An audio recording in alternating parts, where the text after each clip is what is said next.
Très heureuse de vous retrouver en ce début de semaine. Mesdames, Messieurs, bonsoir et bienvenue dans votre journal.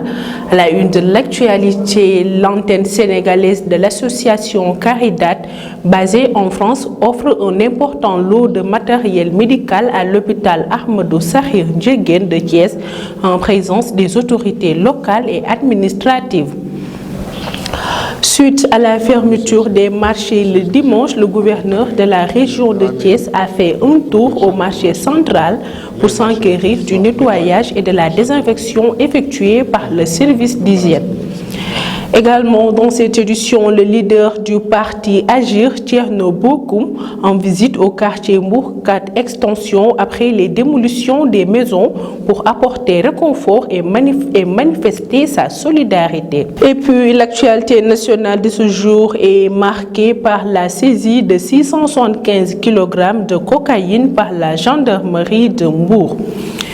Et pour ce qui fait l'actualité hors de chez nous, les autorités centrafricaines ont remis à la Cour pénale internationale CPI Mohamed Saïd Abdel Kani, un ancien commandant de l'ex-Seleka. La page des sports avec la victoire du Senex Excellence sur l'US Gorée par 2-1 et qui va d'ailleurs boucler cette édition. Voici pour le sommaire, le développement c'est tout de suite.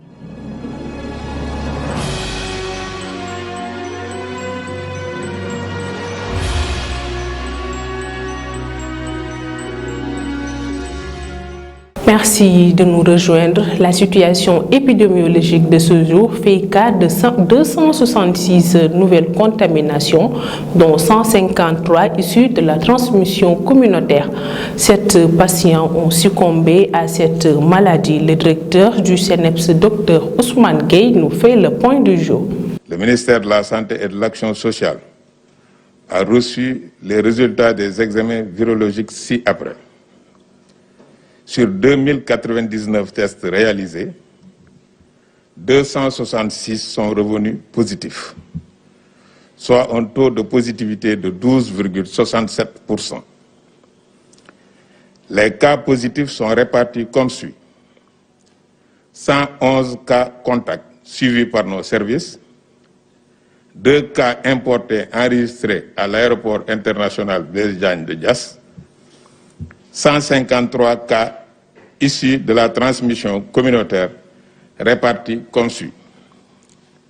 13 à Saint-Louis, 9 à Thiès, 8 au Mariste, 7 à Rufisque, Saly et Touba, 6 à Mermoz, 5 à Bakel et Dakar Plateau, 4 à Kaolack et Mbour, 3 à Amitié 2, Cambérène, Diourbel, Liberté 6, Ouakam, Ouest Foire, Popenguine et Richard Toll, 2 à Amitié 1, Ben Tali, Cité Fadia, Dieuppeul, Matam, Passy et Sokone, 1 aux Almadies, Amitié 3, Koki, Dara, Diakhao, Diamniadio, Fatick, Golf Sud, Gossas, Guinguinéo, Gueule Tapée, Hamo,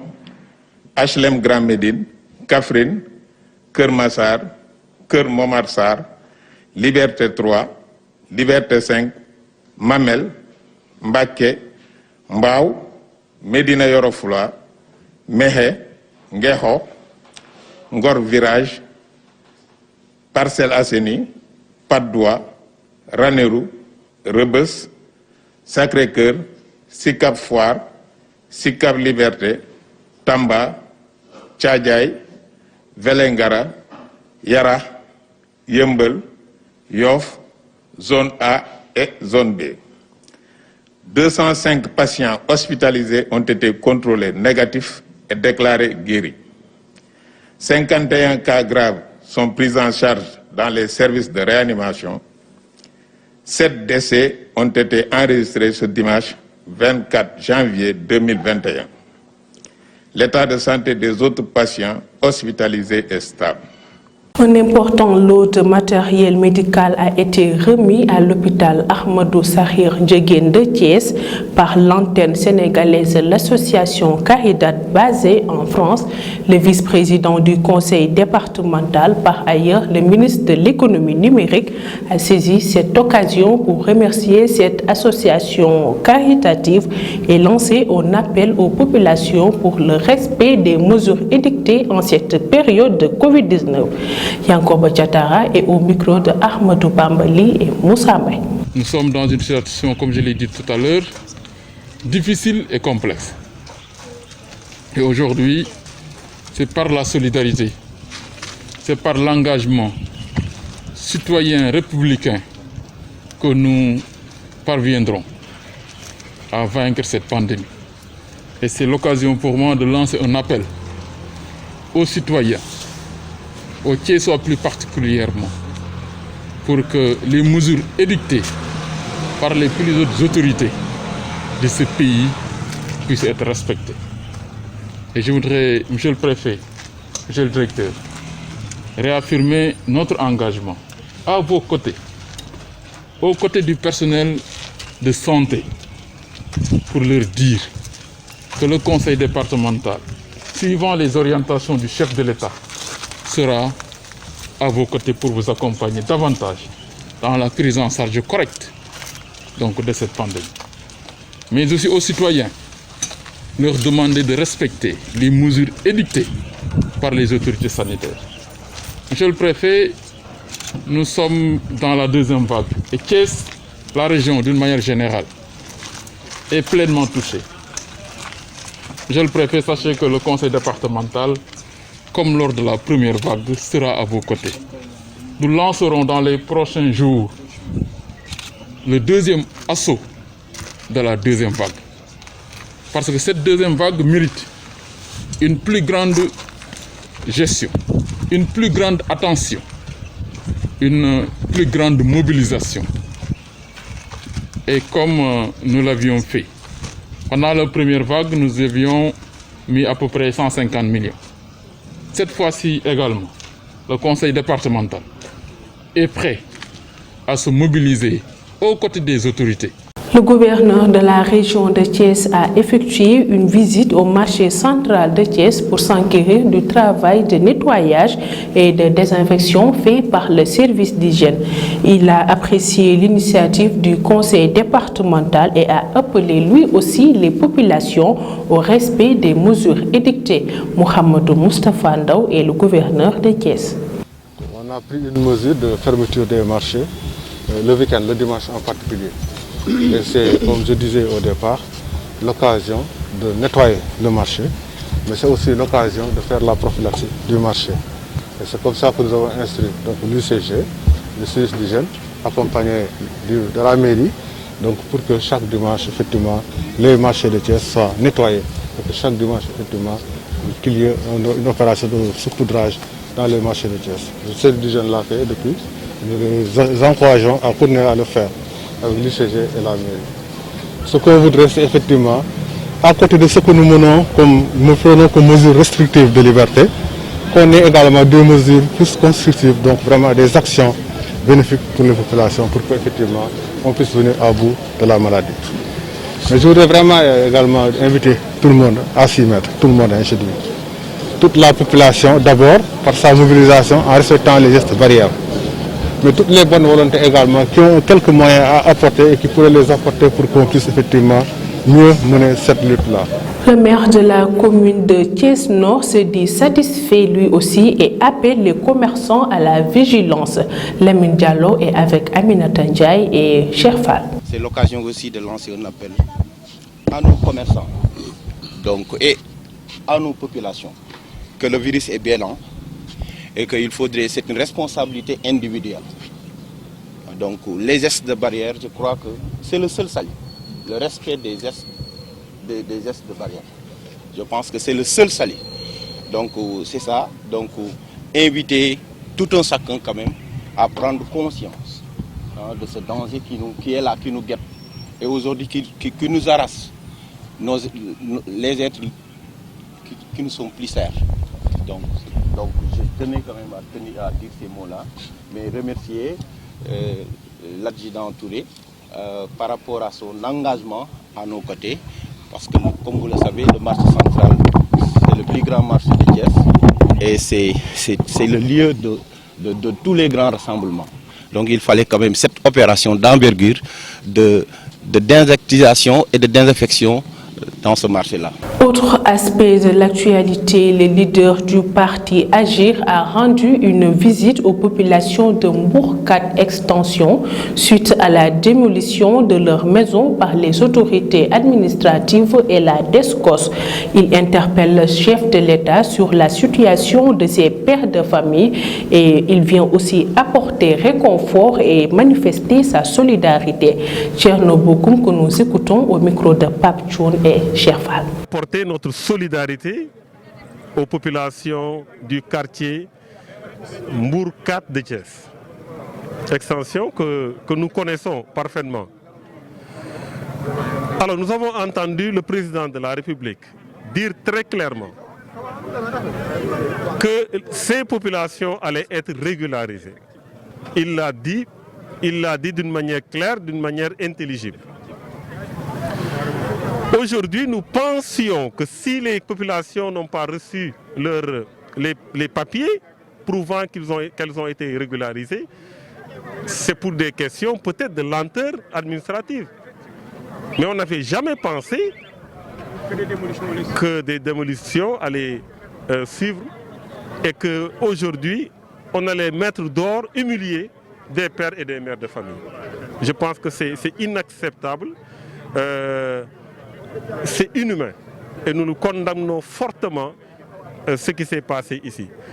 Nous demandons également par la même occasion la libération des jeunes qui ont été cueillis.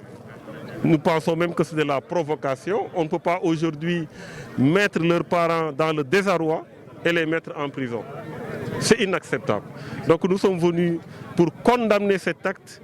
Nous sommes venus également nous solidariser aux populations du quartier Mbour 4 de Thiès Extension.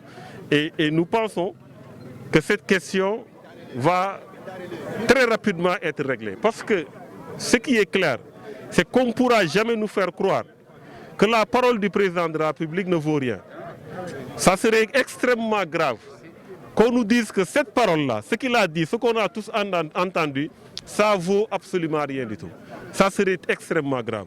Donc nous pensons que les personnes qui restent vont être régularisées. Celles dont les maisons ont été détruites vont certainement être indemnisées. En tout cas, ça sera cela notre combat.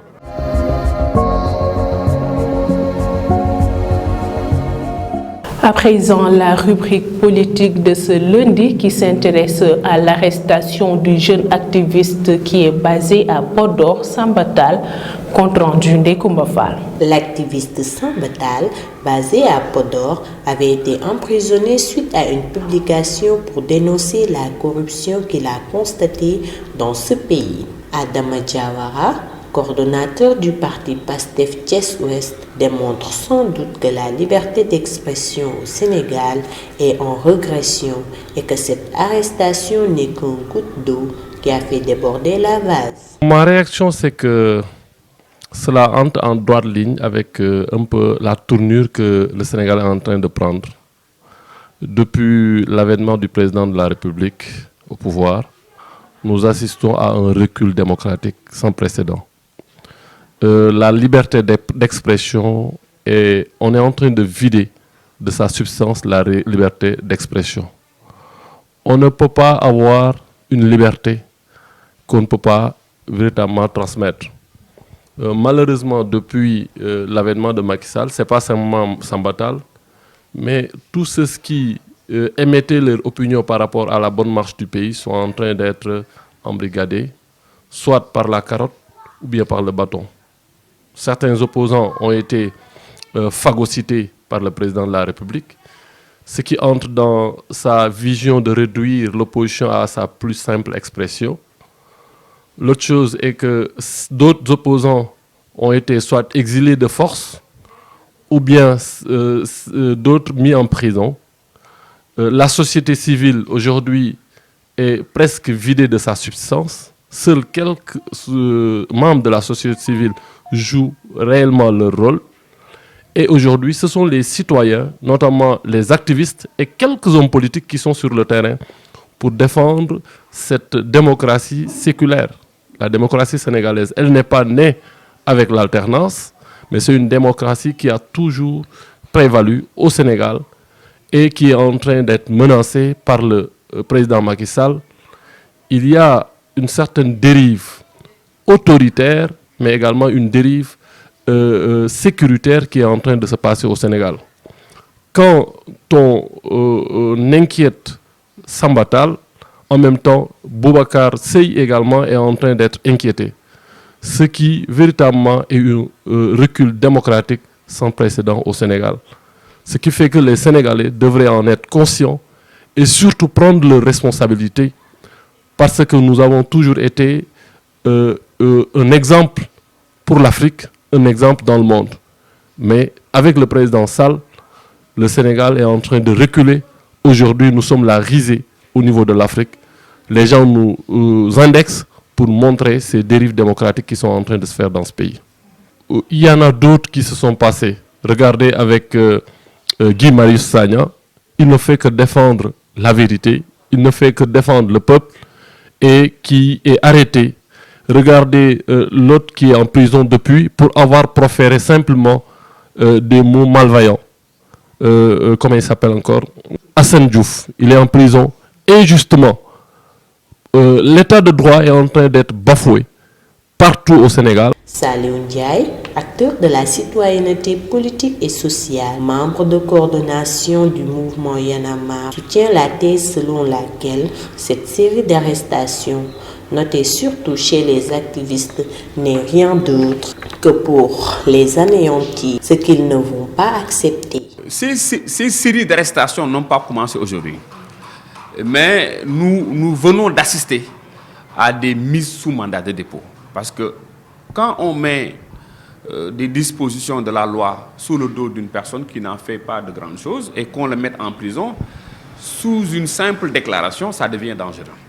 Et pour nous, c'est l'État sénégalais, de collaboration avec le ministère public qui est le parquet, en collaboration avec le juge d'instruction qui est la justice, qui ont décidé de cette situation. Pour nous, c'est dangereux. Le niveau de l'engagement des activistes n'est pas à ce niveau d'engagement de l'État pour les... Cela nous a motivés. Nous avons déjà pris un mécanisme, nous avons déjà pris un certain nombre de responsabilités et nous n'allons pas nous arrêter. Parce qu'il y va de notre sécurité, il y va aussi de la sécurité pour ceux-là ou pour celles qui viendront après nous. Et je pense que depuis les 10 dernières années, vous avez constaté comme moi que les activistes jouent un rôle important dans ce pays et même au plan africain. L'affaire a changé.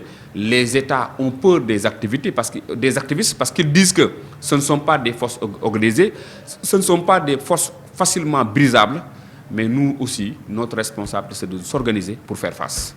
Il appelle ainsi la société civile et les membres du mouvement citoyen à ne reculer en aucun cas face aux menaces de l'État, qu'ils unissent leurs forces pour continuer davantage de dénoncer les maux qui gangrènent la société.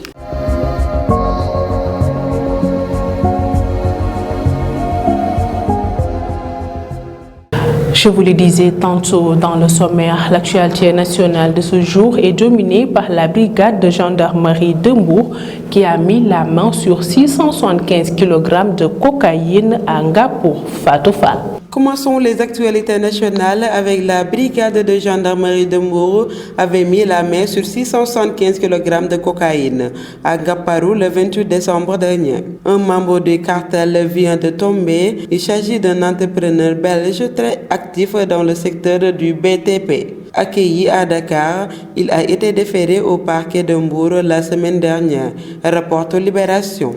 Le Belge a construit plusieurs résidences à Dakar et sur la Petite Côte. D'autres suspects, tous des expatriés, sont activement recherchés. Le couvre-feu instauré à Dakar et à Thiès ne semble pas freiner la propagation du virus. Près d'un mois après l'installation des dernières mesures, un constat s'impose.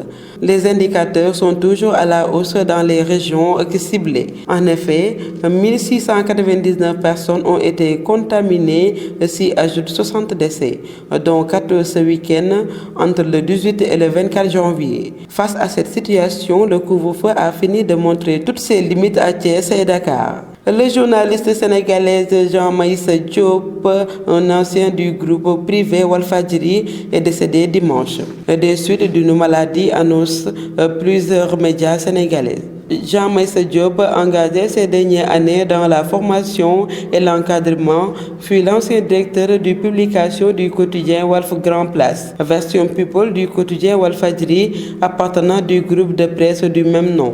Il était notamment connu pour ses chroniques sur les médias apparaissant régulièrement dans les médias sénégalais sous le titre de vice d'un expert. Le défunt diplômé du Centre d'études des sciences et techniques de l'information, CESTI, a également enseigné dans cet institut de formation de l'Université Cheikh Anta Diop de Dakar.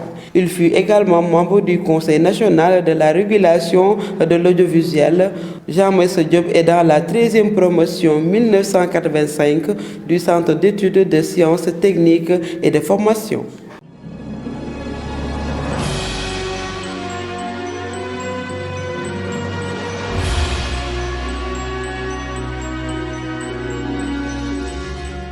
Sur l'international, les autorités centrafricaines ont remis à la Cour pénale internationale CPI un ancien commandant de l'ex-Seleka, Saturne John. Les autorités centrafricaines ont remis à la Cour pénale internationale un ancien commandant de l'ex-Seleka ce dimanche soir.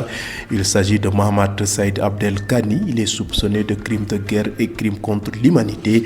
Pour rappel, c'est le premier ex-Seleka à être remis à la CPI. Les forces ougandaises de la MISON ont frappé fort. C'est l'une des opérations qui a tué le plus de Shebab en moins de 24 heures.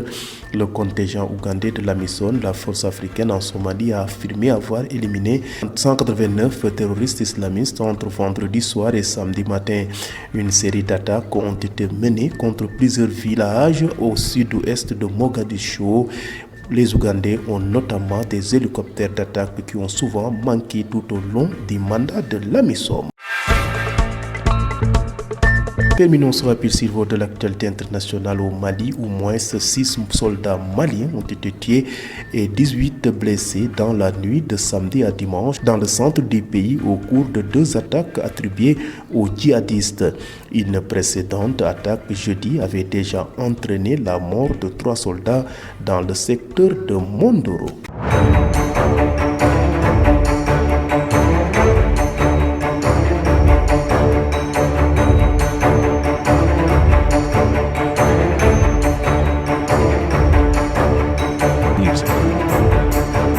En sport, le CNEPS ouvre son compteur victoire en battant l'US Gorée par 2-1 au stade de Lat Dior. Malang Thiam offre la victoire au CNEPS Excellence dans un match à suspense. Gaousso Dramé, l'entraîneur du CNEPS Excellence, se dit satisfait de ses poulains. Je vous propose de le suivre au micro de Falondao. Vous avez vu le premier match basé sur la... Cette semaine-ci, on a focalisé sur l'offensive. Il y a aussi des joueurs qui sont pour des causes de qualification. Et je pense que l'équipe à savoir que elle peut gagner n'importe quelle équipe parce que c'est des jeunes qui doutaient sur eux. Et je pense qu'avec cette victoire, qui n'est pas une petite équipe, ça peut nous... Pour moi, l'essentiel, c'est que comme c'est des jeunes gosses qui arrivent à savoir qu'ils peuvent battre n'importe quelle équipe. Merci Falundao. Voilà, c'est la fin de cette présente édition. Merci d'avoir été avec nous. Merci également à toute l'équipe de la régie.